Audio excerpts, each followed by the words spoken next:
Good morning. As you know, I have to walk around the back in order to get anything in place. What I want to do is go through the magnetic motive force.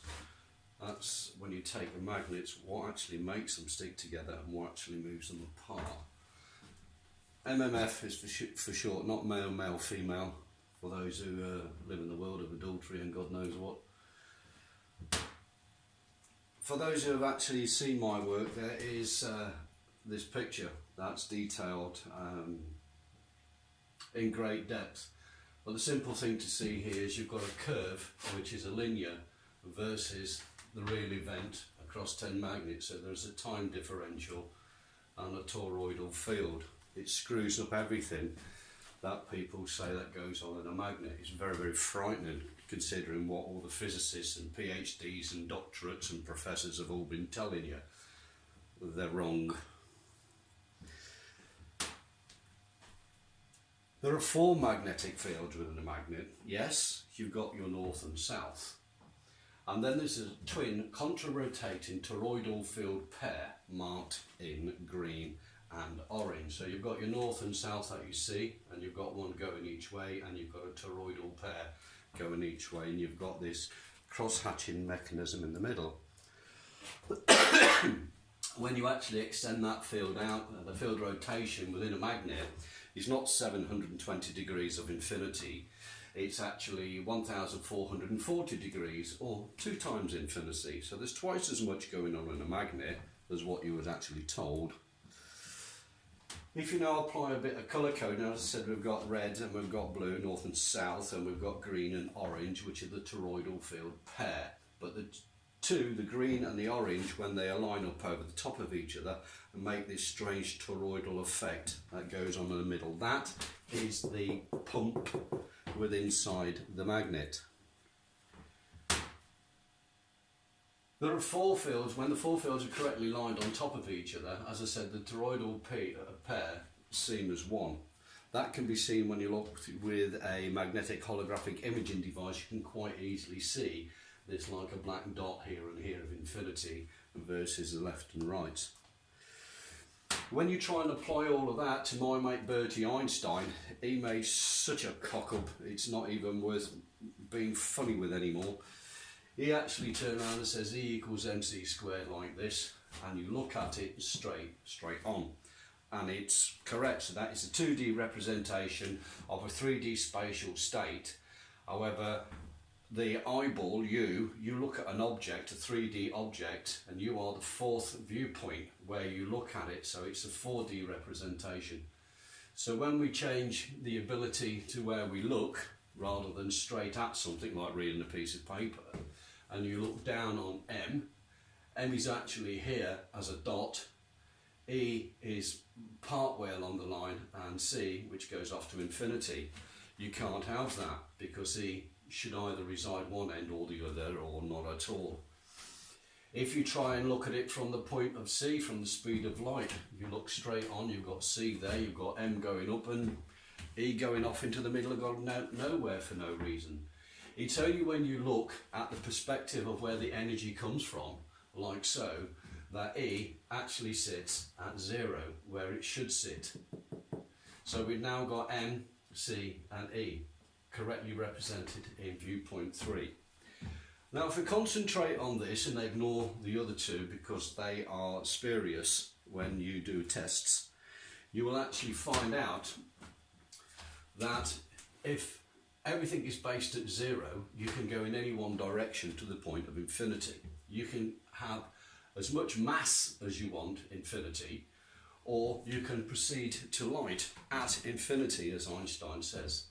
The problem with that, between 0 and infinity and between 0 and infinity, means that you've got 2 times infinity to make infinity itself. It's twice infinity. 1440 degrees, as I said, in a magnet. For infinity to exist, it must be 2 times infinity in order for infinity to exist as itself. You can test this by saying if the energy is at 0, like so, and the mass is at 0, then 0 equals 0, which means C must equal 0. If the mass is at infinity and C is also infinity, how can the energy be at 0?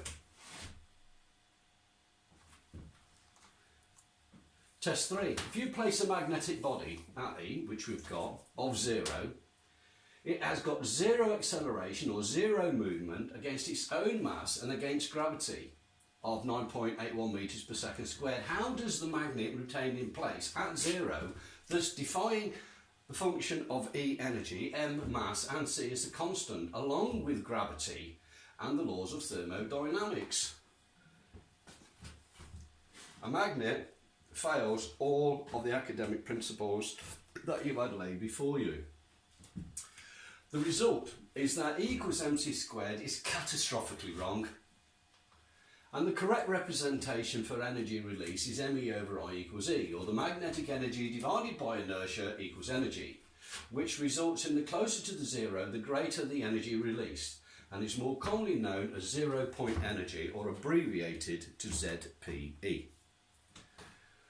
We can prove the ZPE function quite easily with a handful of magnets. Here is a magnet, here is a north, here is a south. It's not broken, it's not magic. It is a magnet. You can go and buy one called a bar magnet. There is a bar magnet. And if we take lots of them, like so, like on a train track, and we replace the sleepers like this, and we have an arrangement of 4 magnets, which is south-north, south-north, north-south, north-south. So you've got 1 pair and 1 pair, or twin pairs. As this goes across here, this south field is drawn to the north, which is correct. As it comes here, you've got south also being drawn, so you've got 2 times the south versus 1 push of the north. Therefore, the magnetic field is greater than the field in place. As it goes along, then it will continue, and this is the effect that you will have. The magnets will accelerate by themselves across the field and never ever ever cause a clash.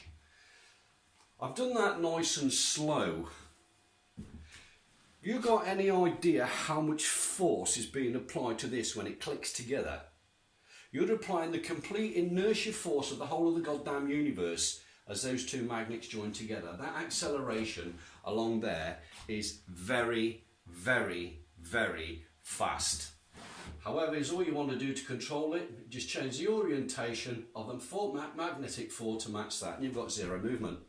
And if you do it the other way, you've got contra movement. So if you now take that and use that as an example of a gear on the side of a gearbox of 1 cog, you could have the whole lot in a circle with a single magnetic field, and you've got perpetual motion built in. And that's a simple form of geometry, how it would look.